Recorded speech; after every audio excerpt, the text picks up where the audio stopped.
अस्सलाम वालेकुम। जीअं त मां सिंधी पुष्पा ही पंहिंजो व्लॉग आहे जेको असांजो सफ़र थियो नौशहरो फिरोज़। असां हींअर रक्षा ते वेठा आहियूं ऐं असांजो सफ़र जारी आहे। मूंसां गॾु आहे उस्ताद मेहर। हाणे असांजो सफ़र जारी आहे, रक्षा हींअर हली आहे, ही माण्हू खणंदो हलंदो पर असां रक्षा ते वेठा आहियूं, लोकल में वञूं पिया। असांजो ही ॻोठ जो नज़ारो आहे, जेके दुकानुनि असांखे नज़र अची रहियूं आहिनि। असां रस्ते ते आहियूं, हींअर असां वञी रहिया आहियूं, हींअर असां फाटक ते पुॼी रहिया आहियूं। ही जेको भरमी आहे इहो हज में दुकान आहे जेको असांजे ॻोठ में आहे। असां हींअर फाटक खां निकिरी करे ही तव्हांखे ग्राउंड ॾेखारींदासीं। ही ग्राउंड आहे, हिते क्रिकेट विकेट थींदी आहे। असां हींअर मेन रोड ते चढ़ा आहियूं। हाणे असां मेन रोड ते अची विया आहियूं। हीअ मस्जिद आहे जेके हिकिड़ो कलोड़नि जो ॻोढ़ सॾिबो आहे। हाणे असां मेन रोड ते पहुची करे असां तव्हांखे ही वीडियो ठाहे मोकिलींदासीं। ही व्लॉग आहे सिंधी पुष्पा जो, सब्सक्राइब लाज़मी कजो। ही जेको बर वेठा आहिनि इहे बाग़ी विरोही वेठा आहिनि जेके रिढूं ऐं ढगियूं हूंदियूं उन्हनि खे। हाणे अॻिते असांजो सफ़र जारी आहे। हींअर असां पहुचण वारा आहियूं बाईपास ते, जेको असां तव्हांखे बाईपास ॾेखारींदासीं जेको असां हिते बीहंदा आहियूं ऐं आस पास में असां गाॾी ॾिसण जे लाइ असां स्टॉप कंदा आहियूं। हीअ मेन बाईपास आहे असांजे ॻोठ जे ठाउशा स्टॉप ते। हींअर असां बाईपास क्रॉस करे वरी तव्हां अॻिते वधंदासीं। ही दोस्तो असांजो इहो व्लॉग आहे सफ़र वारो।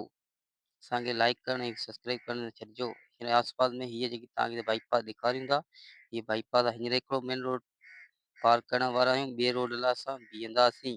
हीअ जेकी गाॾी अचे पई परियां हिकिड़ो ॿियो पेजारो बीहंदो, इहो छो कारी कलर में पेजारो परियां कार वारा इहे जीअं गुज़रंदा त असांजी ईअं असां बि टर्न वठी अॻिते पंहिंजो सफ़र जारी कंदासीं।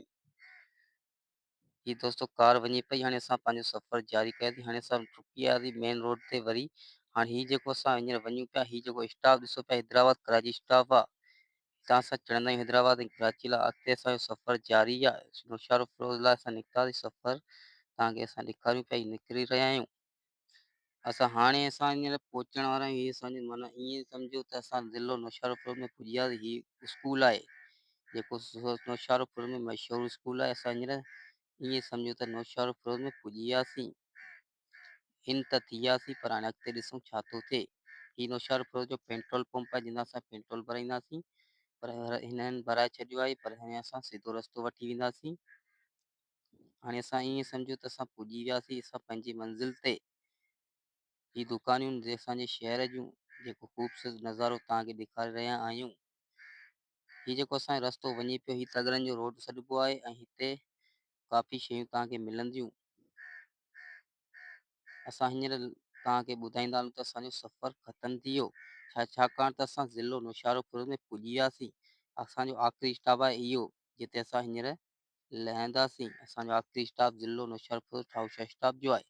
हे भर में आस पास दुकान में स्टोर आहे, मेडिकल। वरी मिलूं था नेक्स्ट व्लॉग में। महिरबानी, पुष्पा झुकेगा नहीं।